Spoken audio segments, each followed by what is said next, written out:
Good morning, boys and girls. Happy Friday. Can you believe it's already Friday? It seems like we are working super hard this week. Hopefully you've been working on your work each day and also getting outside, enjoying the beautiful weather, the springtime. Today, boys and girls, we are at, everybody say April, and it is the 17th. Can you say April 17? Remember, numbers in the teens, they start with 1. A 1 and a 7 is 17. And of course, our year stays the same, 2020 or 2020. Can you say that with me? April the 17th, 2020. All right, and today is Fr. Do you know what day that is?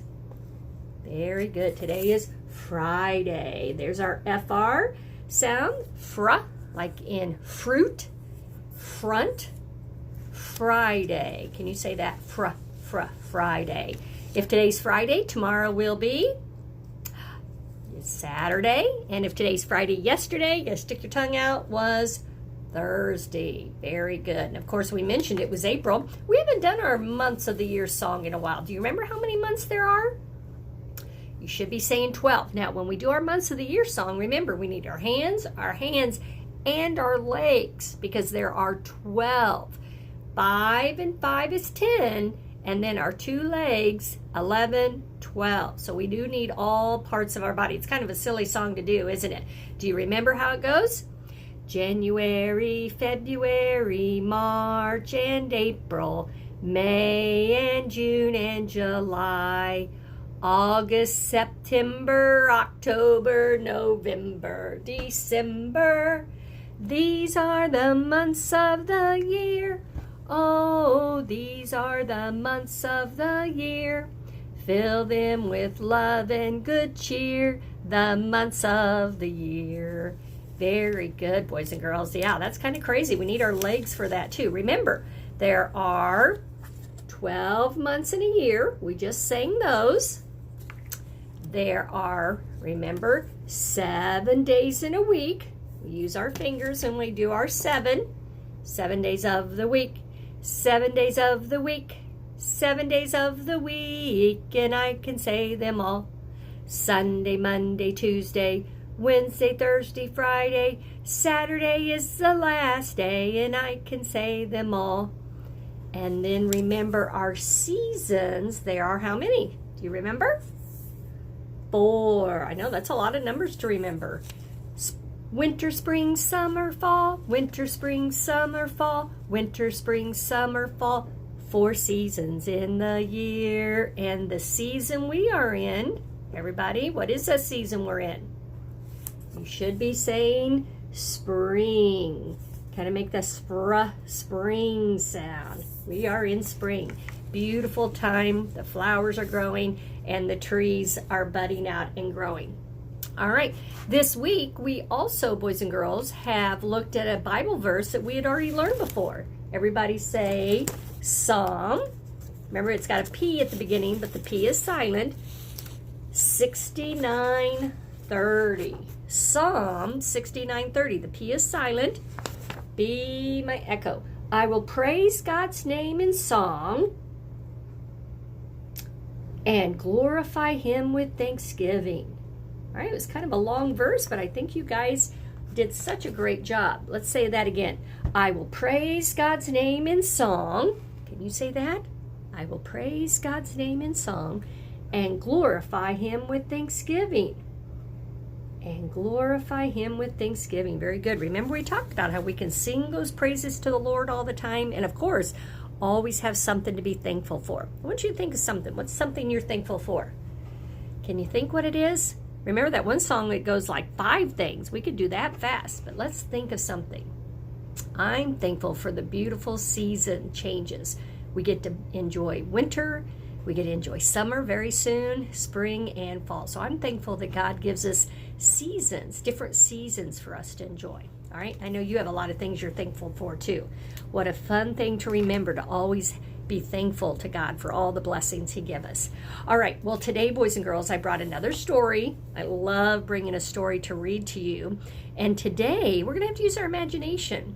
All right, you're going to use your pointer and pretend that your pointer is a crayon, and not just any crayon. Can you say purple crayon? Remember our color word purple. P-U-R-P-L-E, P-U-R-P-L-E, P-U-R-P-L-E, and purple is the color purple. So we're going to use our imagination, and the story is called Harold and the Purple Crayon. Okay, and it's a nice little book, and Harold is going to use his purple crayon. I want you to see what Harold does today.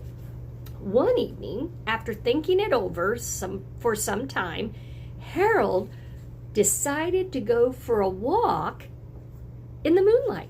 That's not scribble scrabble, boys and girls. That is a purple crayon. Okay? There wasn't any moon, and Harold needed a moon for a walk in the moonlight. And he needed something to walk on.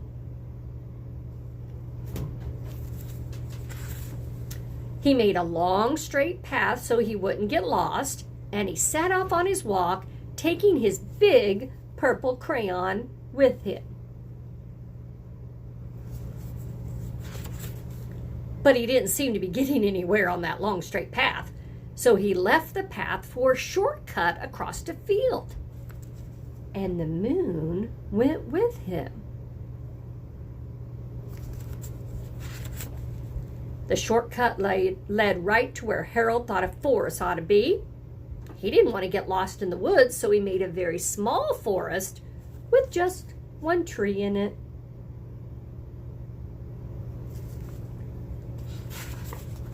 It turned out to be an apple tree. The apples would be very tasty, Harold thought, when they got red. So he put a frightening dragon under the tree to guard the apples. It was a terribly frightening dragon. Look at those sharp teeth. It even frightened Harold. He backed away. His hand, holding the purple crayon, shook. Suddenly, he realized what was happening. But by then, Harold was over his head in an ocean. He came up thinking fast, and in no time he was climbing aboard a trim little boat. He quickly set sail, and the moon sailed along with him. After he had sailed long enough, Harold made land without much trouble. He stepped ashore on the beach, wondering where he was. The sandy beach reminded Harold of picnics, and thought of picnics made him hungry. So he laid out a nice, simple picnic lunch. There was nothing but pie, but there were 9 kinds of pie that Harold liked best. Can you count that 9?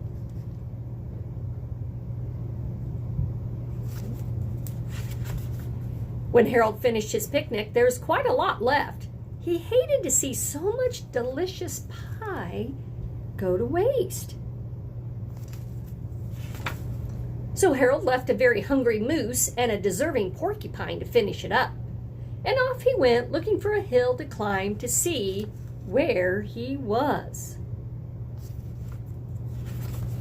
Harold knew that the higher up he went, the further he could see, so he decided to make the hill into a mountain. If he went high enough, he thought he could see the window of his bedroom.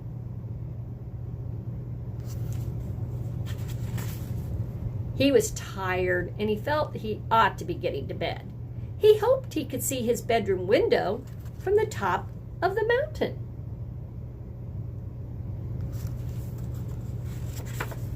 But as he looked down over the other side, he slipped, and there wasn't any other side of the mountain. He was falling into thin air. But luckily, he kept his wits and his purple crayon, and he made a balloon, and he grabbed onto it. And he made a basket under the balloon big enough to stand in. He had a fine view from the balloon, but he couldn't see his window. He couldn't even see his house. So he made a house with windows, and he landed the balloon on the grass in the front yard. None of the windows was his window. He tried to think where his window ought to be. He made some more windows. He made a big building full of windows.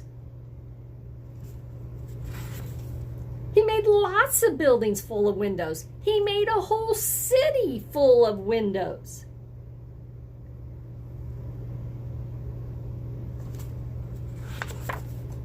But none of the windows was his window. He couldn't think where it might be.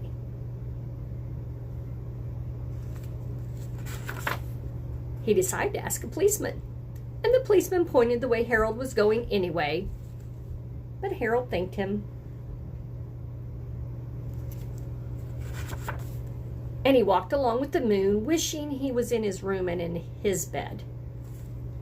And then Harold suddenly remembered. He remembered where his bedroom window was when there was a moon. It was always right around the moon. And then Harold made his bed. He got in it and drew up the covers.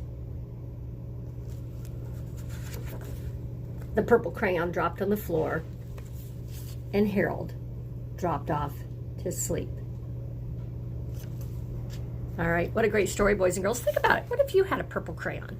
What would you like to draw? Do you want to take our purple crayon? What would you like to draw? I think I'm going to draw a pretty outside spring picture. Maybe a tree. I think I'll draw some flowers. Some tulips are growing right now in the springtime. They're so pretty. Maybe draw some kids playing, jumping on a trampoline, playing on a swing set. Pretty spring picture. What would you draw with a purple crayon? It's fun to see what Harold did. He was definitely having fun using his imagination, wasn't he? All right. Well, boys and girls, another thing I didn't think we had done in a while. Remember our opposites?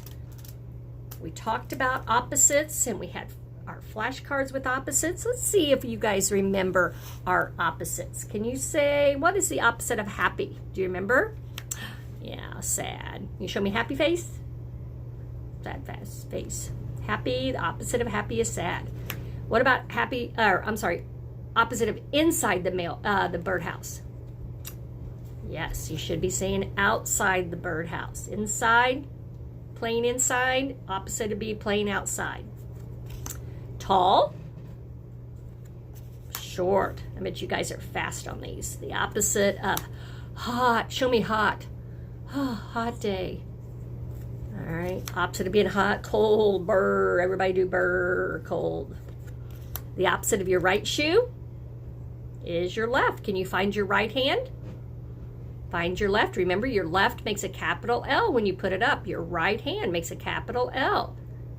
Remember, your right hand, your right foot. Everything on the right side is the right. Everything on the left is the left. Okay, there's the right, left. Above the clouds, opposite is, whoops, got mixed in there. Sorry about that. Opposite above, you guys already know what I'm going to say, is below the clouds. Good job. The opposite of wide, narrow. We said that might not, we say something's wide, narrow is another way we might say that. Okay, small, big. Very good. What's the opposite of heavy? Picking up something that's really heavy would be picking up something that's very light. The opposite of black, white. Nighttime, night, opposite of night is, very good, day. Opposite of slow, moving so slow is fast. Good job. The opposite of dry would be wet. The opposite of up, you guys know, is down. And the opposite of clean is dirty. Very good. I know we hadn't done those in a while, but I bet you did a great job saying those opposites. All right, very good. All right, we are going to work on our handwriting next when we come back, and we're going to play basketball with 5 more tricky words. Hopefully you've been doing that with us. We're going to look at page 141, 142, and I know you probably have like 3 handwriting papers left over in the packet, and that's okay. We'll carry those over into the next couple of weeks. So Mom and Dad, don't worry if there is some extra handwriting papers, all right? We will get to those. So we'll do that in the next video. So get your pencil ready and get ready to do 5 basketball shooting with our tricky words.